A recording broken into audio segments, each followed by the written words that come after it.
कोई भाई भाई नहीं, जिहादी है साले, एक नंबर के जिहादी, सारे के सारे जिहादी है साले।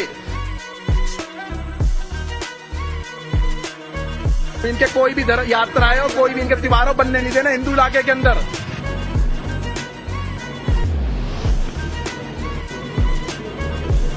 भाई कुछ करो, कुछ बोलो, चिल्लाओ, निकलो बाहर। अरे डंडे ही लेकर के निकल जाओ इस भारत में।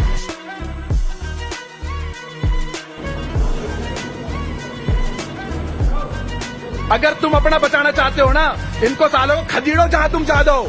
इन जिहादियों को भी टारगेट करना है।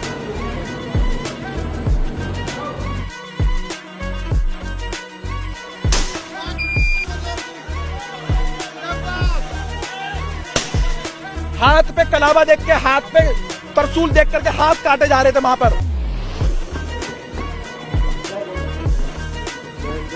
15 मिनट की धमकी देते थे, मैं कह रहा हूं 5 मिनट का मैं कह रहा हूं, तुम पीछे हट जाओ 5 मिनट के लिए।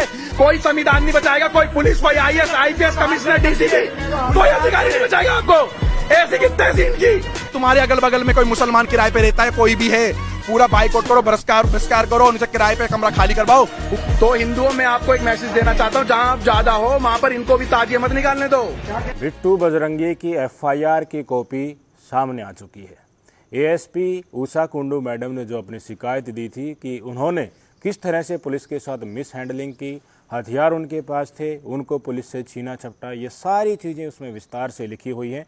मंगलवार को फरीदाबाद से बिट्टू बजरंगी को उसके घर से उठाया गया। कल बुधवार को उनको कोर्ट में पेश किया गया। पुलिस ने लगभग 5 दिन के लिए उनका रिमांड मांगा, पर इनकी खस्ता हालत देखते हुए, बिट्टू बजरंगी का ये आदिमानव जैसा हाल देखते हुए जज सामने 1 दिन के रिमांड के लिए भेजा गया है। आज शाम को 4 साढ़े 4 बजे के आसपास हो सकता है फिर से उनको पेश किया जाए। अब ये मुख्य तौर पर जानना ज़रूरी हो जाता है कि पुलिस ने रिमांड क्यों मांगा है, FIR में क्या क्या लिखा हुआ है, वो सारी जानकारी जानना ज़रूरी हो जाता है। किन धाराओं में केस दर्ज किया गया है, उन धाराओं के अनुसार क्या क्या सजाएं होती है और क्या क्या केस बनता है, वो देखना ज़रूरी हो जाता है। और इसके साथ और कौन कौन लोग थे जिनके हाथों में तलवारें थी, त्रिशूल थे और जिन्होंने मिलकर पुलिस के साथ मैन हैंडलिंग की, पुलिस की गाड़ी को लूट लिया और हथियार लेकर वहाँ से फरार हो गए। कई इंसिडेंट आपने देखे होंगे, जैसे 31 तारीख को ये घटनाक्रम हुआ, उसके बाद सोशल मीडिया पर कई तरह के हिंदुत्व के ठेकेदार सामने आकर इंटरव्यू दे रहे थे। आजकल वो दिखाई नहीं दे रहे हैं। विजय फरीदाबाद नाम से अपने आप को विजय हिंदू कह रहा है, आपको दिख रहा है कहीं? उस आदमी ने कितना तांडव काटा था और कौन कौन लोग थे, और हिंसा जब हुई 31 तारीख को, उससे पहले ये लोग क्या कर रहे थे, वो सारी चीज़ें आपको बताएंगे। सबसे पहले FIR की कॉपी जो बिट्टू बजरंगी की है वो आपकी स्क्रीन पर देख लीजिए। प्रथम पन्ना है, इसमें डिटेल दी गई है कि धारा 148, 149, 332, 353, 186, 395, 397 और 506, 205 इन धाराओं के अंतर्गत जो है, और आर्म्स एक्ट 1959 की धारा 25 के तहत केस दर्ज किया गया है। ये सारी की सारी धाराएं बिट्टू बजरंगी पर लगी हुई हैं। नलहड़ मंदिर के समीप ASP उषा कुंडू मैडम मौजूद थी, उनके साथ बाकी टीम के मेंबर्स भी मौजूद थे। क्या पूरा घटनाक्रम उन्होंने FIR में बताया है, वो सारी की सारी चीज़ें हम आपको विस्तार से बताना चाहेंगे। अब अपनी स्क्रीन पर देख सकते हैं। फर्स्ट इन्फॉर्मेशन रिपोर्ट शुरू होते ही लिखा गया है कि प्रबंधक अफसर थाना सदर नूह, विषय बिट्टू बजरंगी व उसके साथियों के विरुद्ध कानूनी कार्रवाई करने बारे निवेदन है कि मैं ऊषा हरियाणा पुलिस सेवा अतिरिक्त पुलिस अधीक्षक नूह में तैनात हूँ। दिनांक 31 जुलाई 2023 को मेरी मेवात धार्मिक जलाभिषेक यात्रा के दौरान कानून व्यवस्था ड्यूटी लगी हुई थी। यात्रा के आयोजकों को शोभा यात्रा में किसी प्रकार का हथियार नहीं लाने बारे निर्देश दिए गए थे तथा शांति कमेटी की मीटिंग में भी आयोजकों को यात्रा के दौरान किसी प्रकार का हथियार नहीं लाने बारे समझाया गया था। मैं अपने स्टाफ दिस ये उनके स्टाफ का कुछ नाम दिया गया है उन्होंने, और गाड़ी जो थी उस गाड़ी का नंबर भी दिया गया है कि कानून व्यवस्था ड्यूटी के संबंध में चेकिंग करते हुए समय करीब 12:30 PM पर नलहड़ मंदिर के मुख्य द्वार से करीब 300 मीटर दूर रास्ते पर पहुंची तो 15 से 20 व्यक्ति नूह की तरफ से मंदिर की ओर आते दिखाई दिए।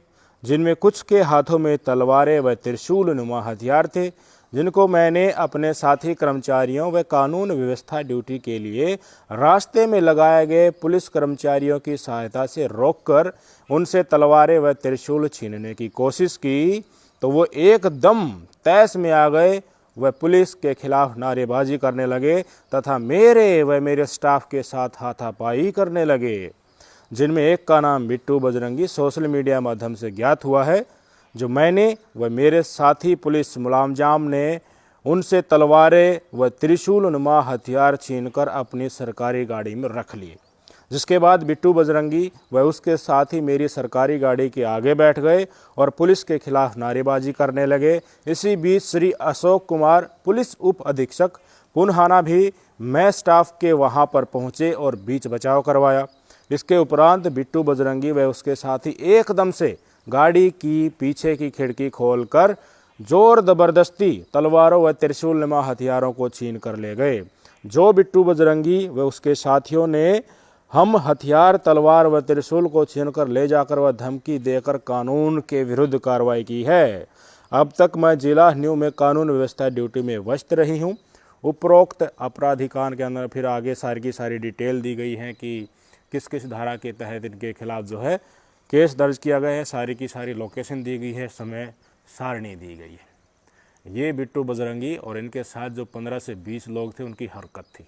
सवाल यहीं पैदा होता है कि क्या बिट्टू बजरंगी जिस तरह से वीडियो डाल रहा था कि तुम्हारा जीजा आ रहा है फूल मालों से स्वागत करना, पूरे सिस्टम के साथ आ रहा हूँ, 150 गाड़ियाँ हैं, तो उसका मतलब यही था कि क्या हम तलवारें और त्रिशूल लेकर आ रहे हैं सिस्टम के साथ, और तुम्हें जो हो सकता है ना, जो लफ्ज़ उन्होंने नहीं कहे सीधे तौर पर, जो सारांश निकल कर आ रहा था कि हम देख लेंगे, तो ये यात्रा करने गए थे कि वहाँ पर हिंसा करने गए थे, या दंगे भड़काने ही ये गए थे, या सुनियोजित पहले ही जो इन्होंने एक पटकथा तैयार कर रखी थी उनको अंजाम देने गए थे। यही बिट्टू बजरंगी जब तक गिरफ्तार नहीं हुआ था तो मीडिया के सामने बैठकर कहता था कि नहीं, हमारे पास कोई हथियार नहीं थे, हमने कोई गैरकानूनी काम नहीं किया। मैंने तो जो वीडियो में बोला है वो कुछ उन लोगों के बारे में बोला था जो मुझे गालियां दे रहे थे। तो भाई तुमने बोला था वीडियो में, तो तुमने ये नहीं बोला कि देखिए मैं ये लफ्ज़ जो बाण बोल रहा हूँ ये सिर्फ उन्हीं लोगों के लिए जो मुझे धमकी दे रहे हैं। तुमने तो वीडियो में तो लगभग मेवात और नू के लगभग सभी मुस्लिम समुदाय को टारगेट किया था। अगर तो आपको धमकी मिल रही है तो आपको पुलिस को कंप्लेन देनी थी। अब आप बोल रहे थे ना मीडिया में बैठे बैठे, एक तरह से जो मीडिया वाले हैं उनको भी बता रहे थे कि एक दिन मुस्लिम समुदाय इतना बड़ी जनसंख्या में हो जाएगा और इतना वायलेंट हो जाएगा कि न्यूज़ वालों की भी न्यूज़ बन जाए। बुरा मत मानना, मैंने ये तो न्यूज़ वालों से बोली है, जो न्यूज़ बना रहे हैं उनकी भी न्यूज़ बनेगी, ये ऐसा धर्म है।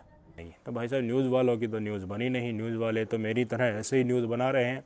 बिट्टू भाई आपकी न्यूज़ बन गई है, पूरा देश आपकी ही न्यूज़ को बड़ी बढ़ चढ़ कर देख रहा है और आपके साथ जो हुआ है उसको कानून सम्मत सही भी ठहरा रहा है। अभी तो बहुत चीज़ें सामने आनी बाकी हैं। जिन जिन धाराओं में इनके खिलाफ केस दर्ज किया गया है वो इनको लंबा खींचने वाले हैं।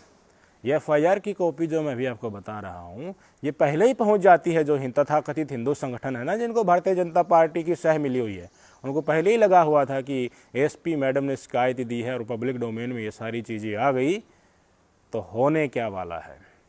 भारतीय जनता पार्टी बीच मझधार में फंस चुकी है। वो न इधर जा सकती न इधर जा सकती, ना हरियाणा के किसान समुदाय जाट समुदाय इनको छोड़ सकती, और ना ही जो कुछ मुट्ठी भर हिंदूवादी संगठन हैं जो इनका एजेंडा चलाते हैं। जो गुजरात मॉडल का जो हिंदुत्व मॉडल है वो जिस तरह से हरियाणा में करने की कोशिश की थी उसको लेकर भी खट्टर सरकार आगे नहीं बढ़ सकती, क्योंकि भाई साहब उससे तो कुर्सी बिल्कुल ही चली जाएगी इनकी। तो मुसीबत ये आ रही है, जिन जिन धाराओं में केस दर्ज किया गया था वो विश्व हिंदू परिषद के पास पहुंच गया और कल उन्होंने कन्नी काट ली कि बिट्टू बजरंगी हमसे कोई नाता नहीं रखता है, बजरंग दल का ये सदस्य नहीं है। बेशक से इसके नाम पे बजरंगी हो, बेशक से 25 साल से लव जिहाद और गोरक्षा का काम कर रहा हो, बेशक से हिंदू राष्ट्र की मांग ये लगातार कर रहा हो, भगवा पहन रहा हो, पर हमसे इसका कोई संबंध नहीं है। बताइए, बेचारा सभी भारतीय जनता पार्टी के आला नेताओं से जो है मिल चुका है, भारतीय जनता पार्टी से चुनाव भी लड़ चुका है और कह रहा है कि विश्व हिंदू परिषद वाले कह रहे हैं कि बजरंग दल से और हमसे इसका कोई नाता नहीं है। जिन जिन धाराओं में इनके खिलाफ केस दर्ज किया गया है ना, जिसके बाद इन तथाकथित हिंदू संगठन जो पूरे हरियाणा को आग में झोंकना चाहते थे बजरंग दल के सहारे पूरे शहरों में हेट स्पीच दे देकर, तो वो धाराएं देख लीजिए कौन कौन सी इसके ऊपर लगाई गई हैं, उनके क्या संज्ञान बनता है। आप देख लीजिए अपनी स्क्रीन पर धारा 395 और 397 होता है सशस्त्र डकैती। आर्म्स की आपने डकैती कर ली है या फिर आर्म्स के साथ आपने कोई छीना झपटी की है, वो सारी चीज़ें इन धाराओं के अंतर्गत आती हैं। धारा 506 आपराधिक धमकी। धमकी ना तो और क्या थी भाई साहब, वो सीधे तौर पर पुलिस वालों के साथ मैन हैंडलिंग करना और नारे लगाना कि देखिए तुम हमारे हथियार नहीं ले सकते, हम इनको देखिए आप रास्ते से हट जाओ नहीं तो हम देखिए ये कर देंगे, तो वो आपराधिक धारा बनती है। धारा 353 और 186 सरकारी काम में बाधा। गाड़ी के आगे ही लेट जाओगे पुलिस वालों की गाड़ी के आगे तो सरकारी काम में बाधा नहीं, तो ये क्या है, उस पुलिस को आपसे निपटने के बाद कहीं और भी सुरक्षा करनी होती है। आप एक ही जगह पर पूरा पुलिस बल को तैनात कर रहे हैं, बाकी पुलिस एक्स्ट्रा पुलिस को भी बुलाना पड़ा, बीच बचाव करना पड़ा, फिर भी आप नहीं माने, फिर भी आप हथियार लूटकर वहाँ से भाग गए। क्यों? उस समय तो आपके पीछे कौन खड़ा था बिट्टू बजरंगी भाई? विश्व हिंदू परिषद, बजरंग दल और उनके पीछे कौन खड़ा है? भारतीय जनता पार्टी। तो आपके अंदर अहम आ गया था, घमंड आ गया था कि क्या पुलिस वाले हैं, सरकार तो हमारी है। पर क्या करें, समय की जो बाल्टी होती है ना वो जल्दी ही उल्टी हो जाती है, कुछ पता नहीं चलता है। और भी धाराएं हैं जिनके अंतर्गत इनके ऊपर केस दर्ज किया है, वो अपनी स्क्रीन पर देख सकते हैं। धारा 148 दंगा भड़काना, ये दंगा भड़काना का केस और धाराएं बिट्टू बजरंगी के ऊपर लगी हुई हैं, क्योंकि आप हथियार लेकर जाओगे, त्रिशूल लेकर जाओगे, लहराओगे, तो उसका क्या मतलब है धार्मिक यात्रा में। धारा 149 गैर कानूनी सभा। धारा 323 चोट पहुंचाना। पुलिस वालों को ही नहीं छोड़ रहे हैं तो आगे जो मुस्लिम समुदाय आने वाला था और जिस घमंड के साथ आप चल रहे थे, जिस ऐठ में चल रहे थे, जिसमें पुलिस वालों को ही कुछ नहीं समझ रहे थे, तो आप मुस्लिम समुदाय को बकसते। अगर आप आगे पहुंच जाते यात्रा में तो क्या कर सकता था ये आदमी, आप अंदाज़ा लगा सकते हैं। ये तो था बिट्टू बजरंगी भाई साहब। अब रिमांड इसलिए लिया गया है कि इनसे एक एक चीज़ उगलवाई जा सके। कौन सी चीज़ें उगलवाई जाएंगी कि भाई इनके साथ था कौन और कितने दिन पहले इसके दिमाग में चल के आ रहा था। बिट्टू बजरंगी ने फरीदाबाद का ये रहने वाला है, फरीदाबाद में भी बहुत सारी कोशिशें कर चुका है ये दंगे भड़काने की। थोड़ा सा भी डिस्प्यूट हो जाता ना उसको भी हिंदू मुस्लिम एंगल देने की कोशिश करता है और खुद लाइव टेलीविजन और कह सका है कि मेरे कारण कई मुसलमान जो हैं जेल के अंदर है, मैं पहले उनका इलाज करता हूं व्यक्तिगत तौर पर। इलाज करना मतलब खूब कूटता हूं उनको और फिर पुलिस प्रशासन को देता हूं। तो भाई चलती तो थी इसकी, ऐसी बात तो है नहीं। ये तो समय ही थोड़ा उल्टा आ गया। ये तो हरियाणा की जाटों ने और किसान समुदाय ने भारतीय जनता पार्टी का साथ छोड़ दिया, जिस कारण इसको जेल में डालना पड़ रहा है अभी। नहीं तो भाई साहब ये ASP मैडम की भी क्या हिम्मत थी कि बिट्टू बजरंगी को उठवा दे। ये तो समय का चक्कर ही घूम गया। इनसे उगलवाया जाएगा, एक एक चीज़ उगलेगा, बहुत सरलता से उगलेगा। और किसकी सह पर ये इन चीज़ों को अंजाम दे रहा था उनका नाम भी उगलेगा। इसलिए विश्व हिंदू परिषद और बजरंग दल ने सोचा कि फटाफट लिख दो सोशल मीडिया पर ताकि हम न फंसे भाई साहब। कहीं 2 लठ लगते ही ये तो